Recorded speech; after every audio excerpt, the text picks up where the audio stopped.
Do you ever have this experience, though? You're reading along in the Bible, you come across a chapter or a story, maybe it's not a whole chapter, but you're reading along, you come across a story and you think to yourself, what in the world is this doing here? What happens sometimes, I think, is that people read these passages and draw conclusions that don't really take into consideration the actual context. I mean, you read some of these stories and it just seems so out there, so unrelated to what's going on that we just don't know what to do with it. And sometimes people, because they don't know what to do with it, they go, well, I got to do something. And then they end up misinterpreting the scripture. And it can lead to some really awful conclusions. And so in just a couple minutes here, we're going to look at Genesis chapter 38. And we're going to read this chapter and kind of work through the story here of two people, Judah and Tamar. And this is one of those passages that when you're reading through the book of Genesis, you're going along and there's all the familiar stuff, right? Creation, the fall, Cain and Abel, the flood, Abraham offering Isaac, all that kind of stuff, right? Jacob and the ladder to heaven and all, we read all these things. We go, okay, yeah, these are all, I get this, it's kind of, it's all part of Genesis. Then you come to Genesis 38 and you're like, what in the world is going on? And you scratch your head and you're trying to figure out, what does it mean, right? What? And it's not difficult to understand, but it's like, why is it here? What's the point? And how does this somehow further develop the story of Genesis? And that's what we struggle with. Now, I hope if you've been around here for any length of time, you know that I don't believe that any part of Scripture is out of place. I believe every part of Scripture, every verse, every word is breathed out by God. And so anytime that we fail to understand why a passage is where it is, if we fail to understand what a passage means, the problem is not with the Scripture. Where's the problem? If we don't understand it, where's the problem? Anybody have an answer to that? With us, right. The problem's with me. If I don't understand it, then the problem is with me. And it's not the Bible. And again, we run into verses or something that seems strange and out of place. And what we tend to do, and this is a human natural response, is instead of taking our time to study carefully, to really dig in and try to wrestle with what the difficulties of the text are and the context and see what's going on, instead of doing that, which is hard work, and it takes time, it's easier for us to just jump to hasty conclusions. And we end up missing the author's point. So we're not going to do that today. Right? I've spent 2 weeks working on this chapter, and it's amazing when you start digging into this. Right? There's a lot of things that are really helpful here. In fact, I was sharing some of this with Grace, and we were in the car the other day and just talking through some of these things. And I told her, I said, I can't even start on so many of the elements of this chapter that I'd like to be able to talk about, because there's not enough time. There's so many things that are going on here that are significant. And if we had time to just park here, we could do that and we could see it. But I'm not going to do that today. But one of the challenges, one of the biggest challenges of this chapter is that it is extremely foreign to us. Right? We are Westerners. We have individualistic thinking and culture. And so we look at a chapter like Genesis 38, and it is so far removed from where we are culturally that we stumble over things that really we shouldn't stumble over, because they're not problems, but we don't understand them. So that's a big problem that we have to address. When you begin to understand some of those cultural elements, and then the other thing is if you're able to step back and see Genesis 38 in the context of the book, and this is what I've been trying to do over the last several weeks. We did with Genesis 37. I tried to show you how Moses is moving this storyline of the whole book and how these things are going to fit into that, but we have to always keep in mind that overarching storyline, because that's how we make sense of what Moses is doing. And that's how we make sure we come to the right interpretation and we don't get off on some tangent, right? Then I think you'll see that this text, Genesis 38, plays a key role. In fact, one of the things that Genesis 38 does is it explains to us why the children of Israel had to go to Egypt. Now, you may not, when you read it, you may not see that immediately, right? It doesn't say anything about Egypt here. In fact, this entire chapter, we already know Joseph. Remember, Joseph was sold as a slave. He was taken to Egypt, and he was bought in Egypt by another guy there, and that's where we left at the end of chapter 37. Chapter 38 doesn't take place in Egypt, has no connection to Egypt, but logically it does, because it actually gives us the foundation. Why do the Hebrews, why did the family of Jacob have to go to Egypt? Okay. And we'll see that. If we don't see it this week, we'll see it next week. When we get to the next chapter, we'll kind of draw that in together in contrast. Right? But this chapter also, I think, helps us to grasp the stunning grace of God toward sinners. Because sometimes we read a chapter and we see the depth of human depravity. We see how far down into the darkness the heart of man can go. And when we see that, sometimes it's good because it helps us to see that God and His grace is even greater, right, than the sinfulness and the wickedness of man. And so sometimes that's what we get, and we get a little bit of that here too. Now, before we look at Genesis 38, I actually want to tell you, I'm going to do this because I think this will be helpful. I'm going to tell you all of the points that I want you to see here. I'm going to give you all of the points before we even get into the text, and then we'll look at the text, and you'll see them illustrated there. Okay? These are the main lessons that we're going to find in the text. These are things, by the way, that have already been taught throughout the book of Genesis. So nothing here today is new as far as the lessons that we are to learn from the Scriptures. Things that have already been taught to us throughout Genesis, they're carried along here. Okay? So this story may seem out of place at first glance, but I'm going to try to help you to tell you it is perfectly placed within the narrative. The narrative of creation, the fall, God's plan of redemption through the people He's chosen. This chapter is perfectly placed for that. So here are 5 key lessons I want to share with you. 5 key lessons. We've learned these lessons so far already in the book of Genesis, but then we're going to see them all here in this chapter as well. And so I want you to understand them. Okay? So let's go through these 5. First of all, lies and deception are contrary to faith. Okay? Maybe I don't have to tell you that, but this is pretty obvious, and there are lots of examples of this in the book of Genesis. Think about, for example, I'll just throw some examples out there. How about Abraham and Sarah? Remember when Abraham and Sarah went down to Egypt? And what did Abraham tell Sarah to do? He said, what's that? Lie, right? Tell Pharaoh you're my sister. Well, it was only a half lie because she was his half sister, right? But it was deception. It was lies. And what was the point? It was intended to keep Abraham safe, right? And it ended up actually putting Sarah in great jeopardy. And God had to intervene miraculously. But all of that, right? This was Abraham and Sarah going down. This is Abraham, the great father of the faith. And what is he doing? Is he walking in faith there when he goes down to Egypt and lies? No. His lies and deception are contrary to faith. Abraham is not walking by faith in that moment. He's relying on a scheme of deception in order to keep himself out of trouble, and he's only delivered from that by God's grace. Okay, so the first point, and we can see it illustrated more. I'll just give you one example, okay? Second point here. Among sinners, which is all of us, okay, so this is kind of universal, marriage and family often become battlegrounds. We've seen this in the book of Genesis, haven't we? Think about Sarah and Hagar, or actually I should say Sarah versus Hagar. Right? The competition and the jealousy. Of course, Ishmael and Isaac. Remember, Ishmael is really the firstborn of Abraham, but Isaac is the chosen son, and so there's this competition between them. And eventually, God tells Abraham, you need to send Ishmael away, right? Because Isaac is the chosen one. But there's this conflict there. Of course, Leah versus Rachel.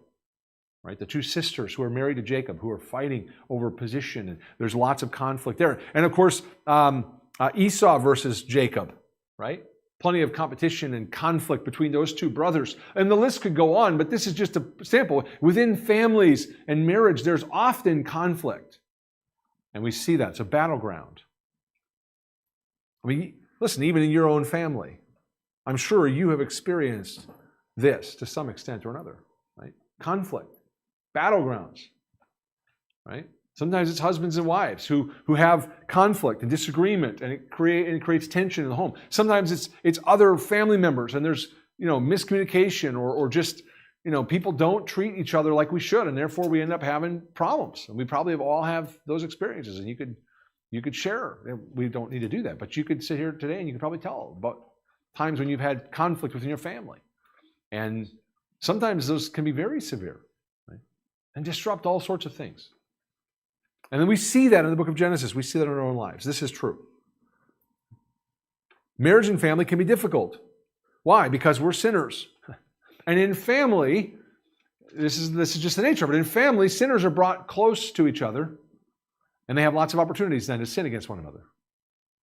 As a side note, by the way, this is also true of the church. And when you're in the church, sometimes people have problems with the church. They have bad experiences in the church, and they've experienced conflict. They've been sinned against. And I say to them, if they ask me about it, I say, that's actually by design. Okay. It's not that God wants you to be sinned against. It's not that He's like saying, okay, I want you to suffer. But it's by design. God has designed the church so that we put sinners together in a close proximity, so that we can demonstrate the grace of God in forgiving one another, right? When the inevitable happens, just like it happens in families, it happens in churches too. Inevitably, you put sinners into a room, inevitably there's going to be sin, there's going to be conflict, there's going to be difficulties that arise. That is exactly what we expect, right, in this world. We see that here in the book of Genesis, and we see it in our own homes. Okay, so that's the second principle. Marriage and family can become battlegrounds. Third principle that we have to keep in mind here. People often selfishly oppose what God has said. Right? God declares something. He's going to do something. This is His will. This is what He wants. And what do people do? No, thank you, God. I don't want your way. Think about the people at the Tower of Babel. What did God say? God said, spread out across the earth and fill the earth. And what did the people do? They did the exact opposite of what God said. They said, no, we're not going to be divided. We are going to come together. We're going to build this tower. We refuse to be separated. We are going to unite together. And exactly the opposite of what God said, right? And that's just one example. There's lots and lots of other ones. Think of Joseph's brothers. We just recently looked at this, right? God, through Joseph in the dreams, through Jacob in favoring Joseph, God communicated that Joseph was to be the son who was going to be in charge. He was going to be the leader of the family, right? In the dreams, they're going to bow down to him. How did his brothers respond to that? Did his brothers say, well, I guess God has spoken, so we're going to listen to what God said, and we're going to do what God says? Was that the response that happened? No. They determined to do everything in their power to prevent that. This will not happen, right? Let's sell him as a slave. Now let's see what will become of his dreams. That was their statement, right? They knew what God wanted. They knew what God wanted, and they opposed it. Right? But this is common as well. We have seen this play out in ourselves, right? Maybe even within our own heart. Maybe there have been times where you and I have decided that we are going to swim against the current of God's will, right? We know what God has said about something. We know what His Word says. We know what's right, but we are determined that we are going to do what we want to do anyways. And maybe it's not, again, we've done that. I'm sure you've seen other people do that. And again, we try to talk to them. We try to warn them. We try to say, hey, God is clear about this. God has said this is what you're to do and not do. And yet sometimes people persist, right? I know God has spoken, but I want to do this, right? Now there's another principle, fourth principle. Okay? Fourth principle from Genesis so far. Fascination and friendship with the world have devastating consequences. I'll give you an example of that. Think of Lot, right? Abraham's nephew Lot. They come to the land of Canaan. And they have to separate because they're having a hard time coexisting. And what does Lot do? He looks up to the east and he sees the plains to the east of the Dead Sea. These green, well-watered plains. And what city is located there in the plains that Lot looks on? What city is it? Sodom. Okay. The city of Sodom. Lot looks there. And then after he looks there, he goes, "Oh, that looks pretty good." Then he takes his tent and he pitches his tent toward Sodom. And then before long, Lot's in Sodom. Right? And of course, what happens there? Where did that fascination with the world, where did that end up for Lot and his family? Well, it ended up in destruction and shame and humiliation. The story of Lot is sordid and dark because he became fascinated with and became a friend to the world. He was looking at the world and looking at worldly things and desiring those things more than desiring to follow the Lord. Same is true, by the way, of Dinah, Jacob's daughter, back in chapter 34. We read about her. What does she do? She wants to go out and see the daughters of Canaan. That was what it said. She wanted to go out and visit and see the daughters of Canaan. So she's going around the cities of Canaan to see the daughters of Canaan. And what does she do? She runs into a young man named Shechem who takes her and he assaults her, and that spirals out of control into a bloody and violent revenge on the city, and all the men of the city are killed, and it's just horrible, the whole situation. Right? And where did it start? It started with this fascination with the world. This desire to get closer to the people of Canaan and the world around them and to understand what was going on, to take part in that. Okay? We see this principle repeated over and over again.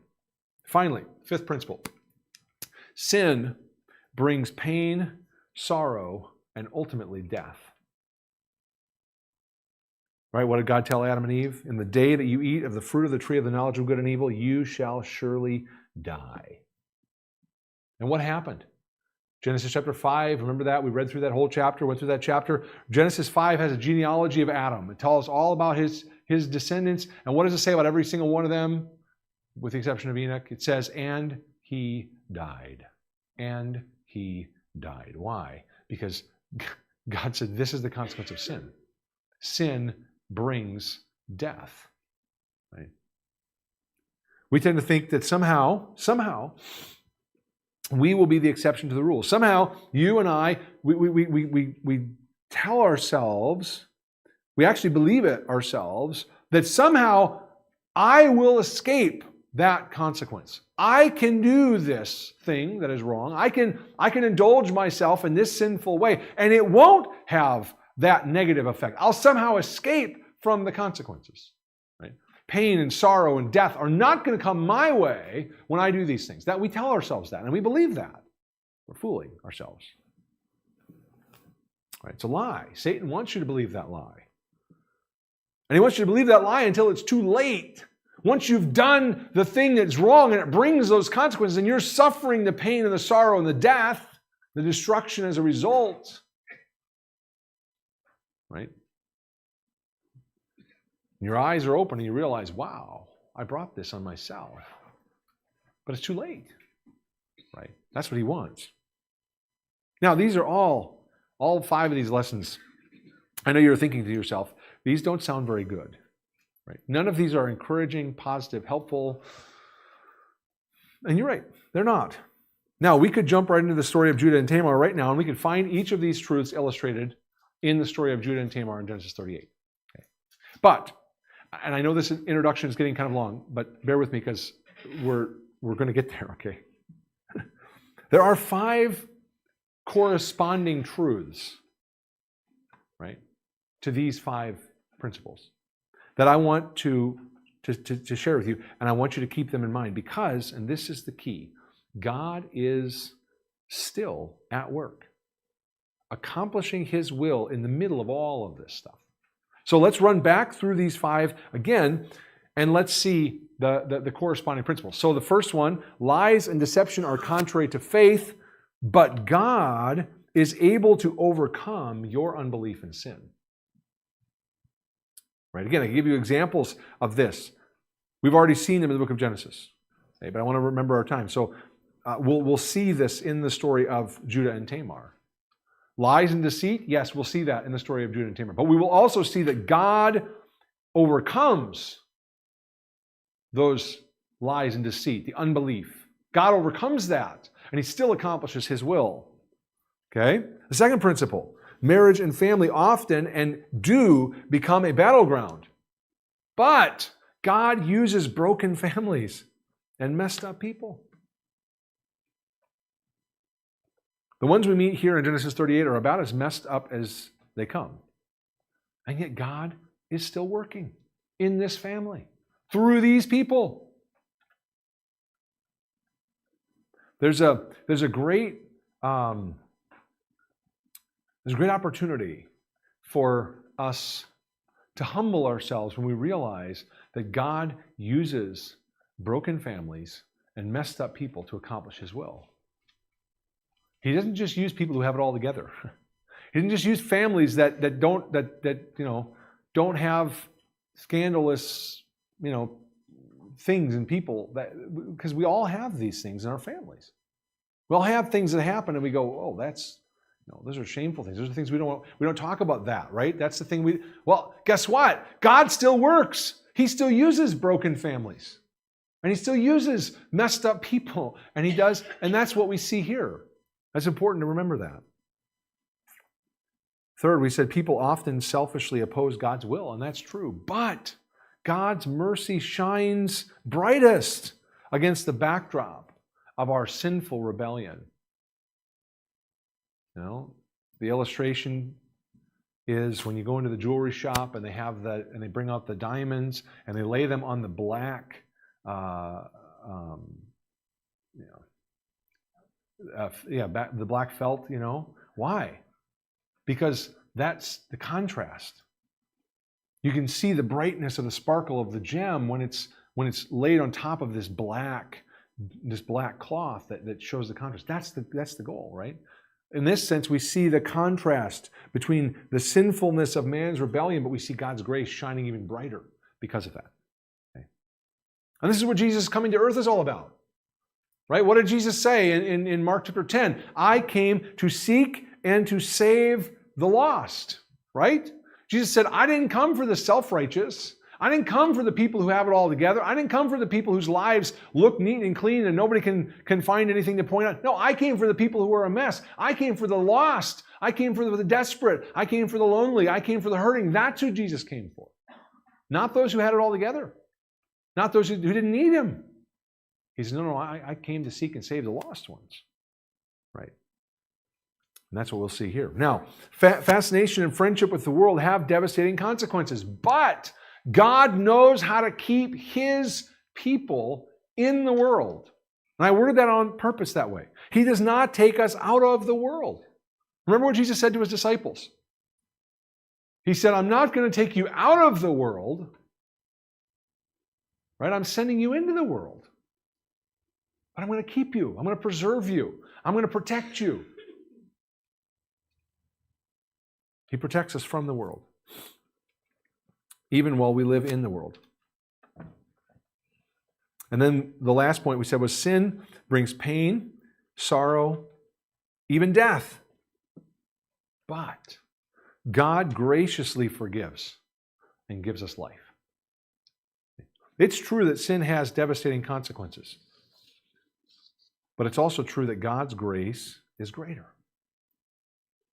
God overcomes by means of his grace.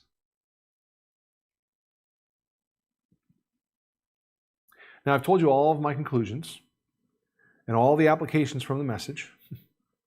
So hopefully you'll stick with me as we go to the text itself and we see how these principles are all found right here in this very troubling tale of sin, of judgment, of deception, of immorality, and of grace. Lots and lots of grace.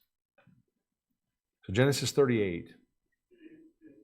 The first thing that we notice in Genesis 38 is we notice Judah, one of Jacob's sons. And we notice Judah separating himself from his family and getting pretty familiar with the Canaanites. So look there in verse 1. It says, "It came to pass at that time that Judah departed from his brothers and visited a certain Adullamite whose name was Hira. And Judah saw there a daughter of a certain Canaanite whose name was Shua. And he married her and went into her. So she conceived and bore a son, and he called his name She conceived again and bore a son, and he called his name Onan. And she conceived yet again and bore a son, and called his name Shelah. He was at Chesib when she bore him." Now this is a trajectory that we've seen before. Right? If you keep in mind some things we've already seen. We saw Esau. Esau married foreign wives, Canaanite wives and Hittite wives, and it grieved his mother. Remember that? His mother said to Isaac, "Well, it grieves me that Esau has these foreign wives. These wives are no good." Okay. But it's another reminder for us of how important it is, the decision of whom to marry. Right? When God's people, in this case the family of Abraham, Isaac, and Jacob, when they get into bed with unbelievers, pun intended, figuratively and literally, okay, it doesn't end up with the unbelievers turning their lives over to God. Right? This is what happens. When God's people get involved, especially in marriage, in romantic relationships with unbelievers, it usually doesn't result in the unbeliever coming and becoming a Christian, becoming a follower of God. Okay? What usually ends up happening is God's people become corrupted by sin and led away from faith in the Lord. I won't say every time, but usually that's what happens. And that's clearly what happens here. So Judah marries a Canaanite woman. Interesting here, we don't know her name. We know her father's name, Shua. We know that she was not from the family of God's chosen people. But it's interesting that that's all that we're told about her, because I think from Moses' perspective, all that we need to know is that she's a Canaanite woman. That's it. You don't need to know anything else. She's a Canaanite woman. That says enough. Okay? And she gave him 3 sons. Now, unfortunately, Judah's 3 sons were just as corrupt and selfish as he was. Maybe even more so, because they were affected by their mother's Canaanite influence. Right, look at verse 6. "Then Judah took a wife for his firstborn, and her name was Tamar. But Judah's firstborn, was wicked in the sight of the Lord, and the Lord killed him. And Judah said to Onan, 'Go into your brother's wife and marry her, and raise up an heir to your brother.' But Onan knew that the heir would not be his. And it came to pass, when he went into his brother's wife, that he hid it on the ground, lest he should give an heir to his brother. And the thing which he did displeased the Lord. Therefore he killed him also. Then Judah said to Tamar, his daughter-in-law, 'Remain a widow in your father's house, till my son Shelah is grown.' For he said, 'Lest he also die like his brothers.' And Tamar went and dwelt in her father's house." And why did God kill Judah's firstborn son? We don't know exactly. Just says that he did evil. But remember, back in chapter 6, when the thought of every man's heart was only evil continually. Remember that? First part of Genesis 6. God speaking about the men of the world. Every thought of every man's heart was only evil continually. What did God do in that situation?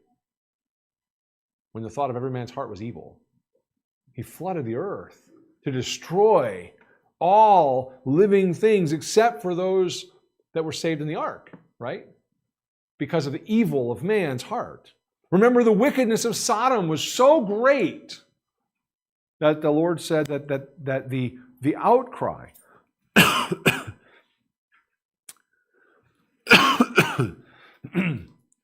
excuse me.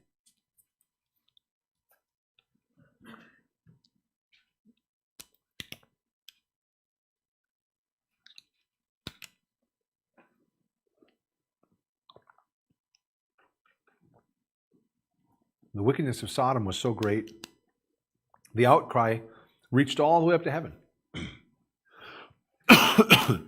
And so what did the Lord do? He rained down fire and burning sulfur on the city of Sodom, to destroy it completely, and all the cities of the plain. And so we don't know the exact specific details of Ur's wickedness. What we do know is it was along the same lines because it prompted God to take his life. God killed him because of how wicked he was. Now, what about Onan's sin? Well, a lot of people have misunderstood what was going on here, why the Lord killed him. Let me just explain a little bit of the background here. There was a principle in this era, in this age, called Levirate marriage. The word Levirate comes from the word for brother. It doesn't refer to the tribe of Levi or anything like that, but it comes from the word brother. And the idea is that if a man died without having any children, his nearest male family member would take the widow as his own wife and give her a son. But the son would then carry the name of the deceased man. Okay? And would then receive his inheritance and kind of carry on his branch of the family. And this was important. In this case, it was Onan, the younger brother, who Judah said was to raise up a son through Tamar, right? Give Tamar a son on behalf of his brother who is dead. This is the custom, and this is what Judah told him to do. But Onan didn't want to do that. In fact, the text tells us that Onan was jealous of and did not want, he knew that any son that he gave to Tamar would not be his son. He knew, if I give Tamar a son, if she gets pregnant and has a son, it won't be my son. He won't carry on my name. I won't receive the inheritance. It will be Er's son, and now the inheritance will go to him. So you can see Onan kind of calculating here. This means I lose my part of my inheritance that will go to this child, and he doesn't want to do that. Okay, so he refuses to allow Tamar to become pregnant. In other words, Onan is using Tamar for his own pleasure, but he's refusing to give her children. And in effect, he's treating her like a slave. But Onan's refusal here is even more significant when you stop and think about the covenant promises God had made to this family. Judah's great-great-grandfather was Abraham. God had said, Abraham, I'm going to make you the father of many nations. I'm going to multiply your offspring. And so by refusing to raise up offspring that would carry on the family name, Onan is really, in a sense, he is rejecting the very covenant blessings that God had promised. He's basically saying, I don't want the promises that God has made to my great-great-grandfather Abraham. I don't want that. I'm going to oppose that. I'm not going to cooperate with this plan by which Abraham receives multitudes of descendants. Okay, that's what Onan is doing here. So he's rejecting the Lord. This is, remember our principle, people often oppose the things God has said. That's what Onan is doing. He is directly opposing what God has declared his will to be, that Abraham's family is going to multiply. This is an act of defiance against the Lord and his express will. And because of that, this is important, because Onan was defying the Lord took his life. Okay. Now Judah did some calculations here. Looked at his third son, Shelah. I think, I'm going to read between the lines a little bit. I think Judah was looking at Shelah and thought to himself, this one is just as corrupt, just as likely to be killed as the previous two. I don't want to lose him too. So Judah lied. He lied. He told Tamar, wait for my son to become of age. Apparently Shelah was younger, although he probably wasn't much younger. If you look at the timeline here, this really has to happen within a span of about 20 years, this whole chapter. Okay. You know, Judah gets married, has children, they get old enough to marry, and the first two get killed off. The third one is probably approaching manhood. He's just not quite there yet. Okay. So we're not talking about decades here, but probably just a few years, a couple of years. But regardless, Judah says to Tamar, just wait around, and when my third son is old enough, then he will give you a son, right? He will give you the son that will carry on Er's name and establish your position in the family. This woman who again, this is why I said she's almost like a slave. She has no position. She has nothing. She has no influence. She has no children. And you got to understand, in their culture, children are what provide value. So she doesn't have children. She has no value to the family. She brings no value to the family. She's in a very, very difficult position. And Judah says, just wait around, and I'll give you my third son, and you will have he'll give you a child, and that will secure your place in the family, and all will be right. Now, I said he lied, but how do we know he lied? Well, we know that because as time goes on, he doesn't do what he said he was going to do. Okay, and this prompts Tamar to take matters into her own hands. So look at me at verse 12. Now in the process of time, the daughter of Shua, Judah's wife, died, and Judah was comforted and went up to his sheep shearers at Timnah, he and his friend Hira the Adullamite. Just a side note here, you're seeing Judah's fascination with the Canaanites, with the world, because who's Judah's best friend? Who's he hanging out with? Hira the Adullamite. This guy is a Canaanite. This guy's not one of the family of Abraham. He doesn't follow the Lord. He doesn't know the Lord. This is an unbeliever. Judah has aligned himself with. Verse 13, and it was told Tamar, saying, look, your father-in-law is going up to Timnah to shear his sheep. So she took off her widow's garments, covered herself with a veil, and wrapped herself, and sat in an open place, which was on the way to Timnah. For she saw that Shelah was grown, and she was not given to him as wife. When Judah saw her, he thought she was a harlot, because she had covered her face. Then he turned to her by the way and said, please let me come in to you, for he did not know that she was his daughter-in-law. So she said, what will you give me that you may come in to me? And he said, I will send you a young goat from the flock. So she said, will you give me a pledge till you send it? Then he said, what pledge shall I give you? So she said, your signet and cord and your staff that is in your hand. And then he gave them to her and went into her, and she conceived by him. So she arose and went away and laid aside her veil and put on the garments of her widowhood. And we've seen this kind of thing before, haven't we? Something similar to this anyways. Remember when Sarah gave her slave Hagar to Abraham. What did Sarah say? Go into my maid, my slave. Perhaps I will obtain children by her. Right? We saw this with Leah and Rachel. They did the same thing with their own slaves, with Jacob. Right? When Leah stopped being able to get pregnant, then she gave her slave to Jacob. Take her and have children with her. And when Rachel couldn't get pregnant, she did the same thing. Okay. And sometimes it seems like God needs our help. Right? Doesn't it? Sometimes. It seems like that. And we justify wrong actions by saying, well, they're for the greater good. Or we'll say, well, if I don't do it, then nothing will be done. If I don't do it, no one will. If I don't do it, nothing will change. And so we do something that is wrong because we think, well, somebody's got to do it. It needs to be done. God's not doing anything here. We wouldn't put it in those terms. That's pretty crass, but we wouldn't put it in those terms, but that's how we act. And so we justify kind of helping God along by getting involved, by taking matters into our own hands. And that's what Tamar does here. Just like the generations previous to her have done, as we've seen. So I don't think we can completely vindicate Tamar here. And what I mean is, she acted deceitfully. She tricked her father-in-law into sleeping with her to give her a son. But on the other hand, and this is key, and this is the part that's hard for us to understand, Tamar was only seeking something that was legally hers. She had a right. What was her right? She had a right to have an heir by a close relative of her deceased husband.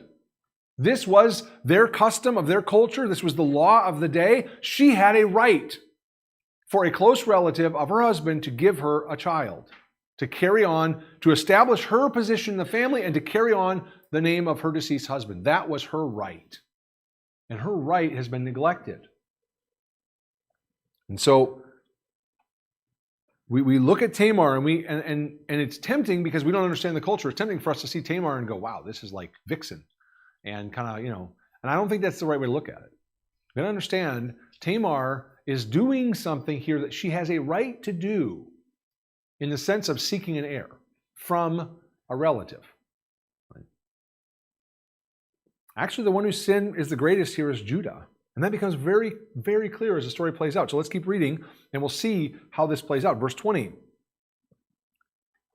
Judah sent the young goat by the hand of his friend the Adullamite to receive his pledge from the woman's hand, but he did not find her. Then he asked the men of that place, saying, "Where is the harlot who was openly by the roadside?" And they said, "There was no harlot in this place." So he returned to Judah and said, "I cannot find her." Also, the men of the place said, "There was no harlot in this place." Then Judah said, "Let her take them for herself, lest we be shamed. For I sent the young goat, and you have not found her." There is definitely a kind of irony here. In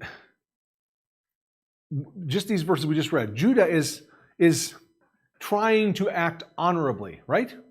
I mean, on some level, you kind of see that here, don't you? Judah's like, well, I tried to pay what I owed, right? And paying what you owe is a good thing, right? Everybody agree with that? When you owe something, paying it's a good thing. Okay.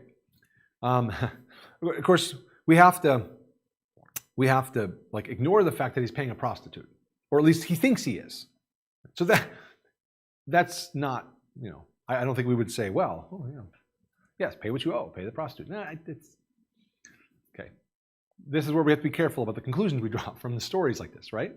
Because this whole situation is just perverse. It's sinful. It's not good, right? And yet we see this sense of honor that Judah has, right? I owe this. I'm going to pay my debt. I'm going to send my friend Hira, the Canaanite, my good buddy. I'm going to send him, and he's going to pay for me. He's going to take the goat to make the payment. But of course, he goes there, and what does he find? Well, he finds nothing. He can't find the woman anywhere. So Judah's conclusion is, well, the best thing to do is just to forget this ever happened, right? I tried to pay, couldn't do it. She's got my signet, which was probably the seal here is probably a cylinder, okay, that would have markings on it that you would roll over to mark and seal wax, okay? And it was probably tied around his neck with a cord. And so she took the cylinder and the cord, the seal and the cord, and then his staff. These were things that were very distinctly his. It would marked out him. That's why she asked for them. But he's thinking, all right, well, probably never see this woman again. Stuff is gone, but all right, it's just gone. Let's just chalk it up to never happened, right? We'll go on and we'll pretend like it never happened. And again, I'm sure you've seen that play out before, right? The guy who goes on a business trip and he's halfway across the country and he's thinking, well, I'm in a city where no one knows my name and no one knows who I am and I'm anonymous and therefore nothing will happen, right? There's no consequence to my behavior. I think this happens with the internet today. Unfortunately, we have this internet which connects us electronically to all sorts of things. And so unfortunately what happens is people have this idea that I'm on the internet and I can hide. And somehow I can hide my tracks and people don't know, or I can be anonymous. And you go on social media and there's all these anonymous accounts. And people can post things or they can do things and no one knows who I am. Well, that's the same kind of thinking. That's what Judah's doing, right? No one knows, right? Some random woman, nobody knows who she was. All right, well, let's just pretend it never happened. That's his thinking here. But the problem with sin is that sin doesn't stay hidden. And I think in the Bible, it would suggest to us that this is especially true when it comes to sexual sins.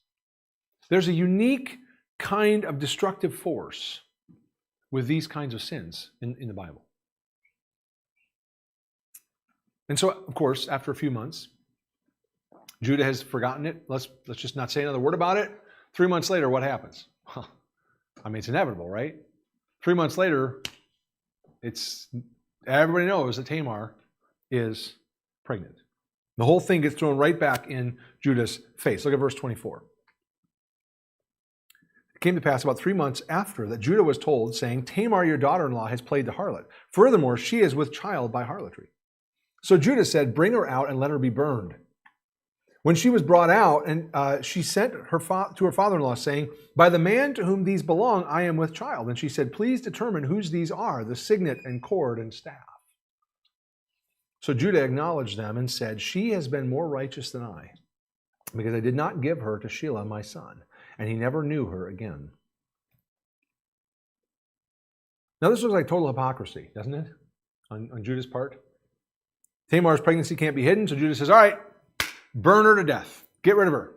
She's clearly done some immoral thing, and therefore she deserves to be burned to death." You know, isn't he the one who visited a prostitute? I mean, we would look at that and say, this is hypocrisy here. But again, we've got to enter into the cultural elements here. Right? There are things going on here. Tamar, let's think about this. Tamar had been married to Ur. When he died, she was given to Onan, who was supposed to carry on the family name through her. Onan dies, and now she has been betrothed to the third son. That's when Judah says, "Wait around for my third son." This is a betrothal. In other words, she has been contracted to be married to the third son, Shelah. And so she is a woman betrothed to a man. That's her status. Never mind the fact that Judah has no intention of ever letting Shelah father children by her. He's not going to take the chance that Shelah will also end up dead. But for Tamar to show up pregnant now means that she has violated the betrothal covenant. This is much more serious. Again, understand the culture of the day. Betrothal was much more serious than an engagement. Today we have engagements, right? Typically the young man, produces a ring, asks the girl to marry him, she says yes, and they're engaged. What does that mean? Well, legally it means nothing. Right? There's nothing binding whatsoever in that. Right? She could, the day of the wedding, she could hand the ring back and say, "I'm out." And that's it. Right? She's not bound to anything. She's not obligated legally at all. But that's not how betrothal worked. Betrothal was a binding legal covenant. And when you entered into that betrothal agreement, you were bound. The only way to get out of it was to file for divorce. And so for Tamar here to violate the covenant of betrothal is a serious, serious offense worthy of death. Now Judah, on the other hand, all Judah had done was slept with a prostitute after his own wife had died, which was not in violation of any oath. Please don't misunderstand. I'm not defending here, but just I'm trying to explain to you the culture and understand what's taking place here. But you can see the logic here. Looking at this from an entirely cultural perspective, Judah had done nothing wrong, and Tamar had forfeited her life. So this is not male chauvinism on display, although there's a double standard here probably, but this is not male chauvinism on display. We need to understand the culture. But Tamar has an ace in the hole, so to speak. What is that? She still has the signet on the cord, and she still has the staff that are clearly Judah's. And of course, she knows that, he doesn't. So when she produces them, she can prove, this is actually important, she can prove she didn't violate her betrothal. She didn't. Why? Because she sought out a close relative to impregnate her. In this case, it was her father-in-law rather than brother-in-law. But it was still a close male relative. Within the bounds of the law, she has done nothing wrong. And so in this way, Judah, who was neglecting the Levirate custom, is the one who has the greater wrongdoing here. And that's what he says. He says, "She has been more righteous than I. My wrongdoing is greater than hers because I didn't follow the law. She has." Right? Of course, 6 months later, time for Tamar to give birth, they discover that she is carrying not one but two children in her womb. So we have twins born. And we have some parallels here to the birth account of Esau and Jacob, other twins famously born earlier in the book. But if you look at verse 27, we'll finish the chapter here. "Now it came to pass at the time for giving birth that, behold, twins were in her womb. And so it was, when she was giving birth, that the one put out his hand, and the midwife took a scarlet thread and bound it on his hand, saying, 'This one came out first.' Then it happened, as he drew back his hand that his brother came out unexpectedly. And she said, "How did you break through? This breach be upon you." Therefore his name was called Perez, which means breaking out, okay, or breaking forth. Afterward his brother came out, who had the scarlet thread on his hand, and his name was Zerah.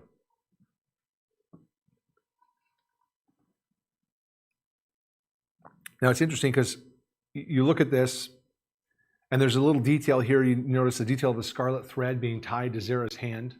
Okay. This child, as he's being born, sticks his hand apparently out of the womb, and then they tie a thread on it, and then he pulls it back in. Guess he was not ready to come out yet. Like, they like to say that, the baby's nice and warm and comfy inside the womb, and outside it's cold and harsh. And so he's like, nope, I like it here, right? Pulls his hand back in. And then his younger brother then skips past him and comes out and is born and breaks forth, so to speak, right? Well, this scarlet thread has been the subject of many speculations and many spiritual and symbolic applications, which is typical of what happens when we don't know what to do with a text of Scripture. We read it and go, wow, the scarlet thread. Look, where else is there a scarlet thread in the Bible? And we start tracing the scarlet thread. Okay. That's silly. We're not going to do that. There's nothing to that. There are a couple of things to note here, though. The first is that God blessed Tamar by giving her twin sons instead of just one. I mean, if one son would establish her as the mother here in the family, giving her, position and prominence and be a blessing from God, two sons is even more. So she is blessed doubly by God, having twins. And Tamar really becomes a symbol of fruitfulness among the children of Israel. One of the studies that's interesting this week I was doing was just the name Tamar. It means palm tree, which probably was given to kind of signify that she was beautiful. Think of a palm tree as tall and slender, and it's strong, and so it kind of invokes that imagery. But it's also fruitful. It's also this idea of in a desert place, palm trees signify water. So it's a promise of good. It's abundance, and so in those things, this name Tamar is actually not uncommon, right? David has a daughter named Tamar. His son Absalom has a daughter named Tamar. It's not an uncommon name. What's really interesting, though, and this is what fascinates me, is that the elders of the city of Bethlehem. Okay, if we fast forward from this story here in Genesis 38, if we fast forward a few hundred years in the story of Ruth, come to the end of the story of Ruth, and there's a wedding. At the end of the story of Ruth, it's Boaz and Ruth, right, getting married. And you can see some of the parallels between the story of Boaz and Ruth and this story. What do you have? You have the young widow, and you have the close relative, male relative who's unmarried. And you have that connection, okay? And there's a number of other parallels. Won't get into all that. But what's fascinating is at their wedding, the elders of the city pronounce a blessing. And the blessing, part of the blessing they say is this: "May your house be like the house of Perez, whom Tamar bore to Judah, because of the offspring which the Lord will give you from this young woman."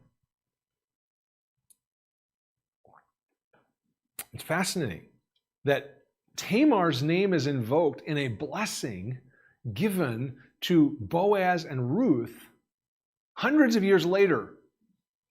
And Boaz and Ruth are the ancestors of David and ultimately of Christ. It's just fascinating, all of these connections that we see, and how Tamar, because of what God has done, God blessed Tamar here. And she becomes kind of a symbol of blessing and fruitfulness and God's favor in Israel.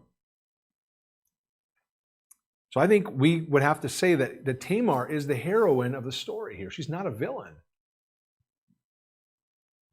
Not that we want our daughters to necessarily follow in Tamar's footsteps, culturally speaking, right? Doesn't mean that everything she did is something we would want to emulate, but we see her in this account. Tamar is the one that God blesses here. The second thing that we notice here is that there's a repetition of the theme that we have seen throughout Genesis, right? Tamar has these twin sons, and anytime you have, not anytime, but many times in the book of Genesis, we have brothers. The theme is that the younger brother is kind of put above the older brother, right? We see that theme happening a lot. Obviously, like Abel's sacrifice accepted, while his older brother Cain's sacrifice is rejected, right? So there's a sense in which the younger brother is elevated in prominence. Then, of course, when Cain kills Abel, then it's Seth, the next younger brother, whose line ends up becoming the line that God kind of works through, right? Other examples, obviously, Isaac being chosen instead of Ishmael. Ishmael was actually Abraham's firstborn son, and yet Isaac is the one who was chosen. And of course, Jacob being chosen over Esau when they were still in the womb, and God says, nope, the older is going to serve the younger, right? And Jacob ends up being the one who God chooses there over Esau. Here, it's Perez who breaks through instead of his brother Zerah. Zerah is considered the firstborn because his hand reached out first. That was enough. That counts. You know? It's like in a race. All you have to do is any part of your body crosses the finish line, you win the race, okay? And that's what happens. Zerah's hand reaches out first. He's the firstborn, but it's Perez whose name is remembered and whose name comes first. And it's Perez, ultimately, whose line is traced in the book of Genesis and then on through the Old Testament into, ultimately, the genealogy of Jesus Christ. You'll see Perez mentioned in Matthew chapter 1. Now, there are plenty of negative elements of this story. I think you can see it's one of the most sorry and sordid affairs in a book that is full of sorry and sordid affairs. But I want you to consider one aspect of this as we close today. Judah jeopardized his family. He jeopardized the covenant promises that God had given to Abraham, Isaac, and Jacob. Judah nearly lost his family by associating himself with the ungodly Canaanites. Judah's sons were not raised to know and trust and obey the Lord. They were wicked, ungodly men who loved themselves. They lived for pleasure. They brought judgment on themselves because of their sin. Judah himself opposed God's express will. He tried everything he could to prevent Tamar from conceiving. Because for whatever reason, Judah decided that Tamar was not going to be the vessel through whom his family would continue. But God was faithful. And God reigns supreme. Nothing can stop God's will from coming to pass. We have seen that already throughout the book of Genesis, over and over again. Even the combined efforts of all mankind working together cannot thwart what God has planned. And this really ought to lead you to two conclusions. The first one is stop trying to resist the Lord. If you are thinking that you can somehow control your life, that you don't have to bow to anyone or anything, then know this, you will not succeed. You won't. Whatever apparent success you have is only a mirage. The Lord will accomplish His work in the world, and He will accomplish His work in you and through you. He will. And you can't stop it. You can't thwart it. You can't in any way succeed in opposing it. So the time is now for you to bow your knee to the Lord, humble yourself, confess your sin, and repent. That's the first thing, right? First reaction. If God is sovereign and He is going to bring about His will, then you should stop resisting His will. But the second is this. Because God is working out His plan and purpose in the world, you can trust Him. You can trust Him to fulfill every one of His good promises in your life. He will not fail. You say, well, there are people who are against me. I feel boxed in. I have no way out. Or again, sometimes we think it's up to me to do something. Right? I'm at a dead end. I've got to find a way out. I've got to find a solution. No. Let me close with words from the prophet Isaiah to the descendants of Judah and Tamar many centuries later. Here's what he says to them. Behold, the Lord's hand is not shortened that it cannot save, nor His ear heavy that it cannot hear. Then the Lord saw it, and it displeased Him that there was no justice. He saw there was no man, and wondered that there was no intercessor. Therefore, His own arm brought salvation for Him, and His own righteousness sustained Him. Trust in the Lord today. His way is perfect. Let's pray together.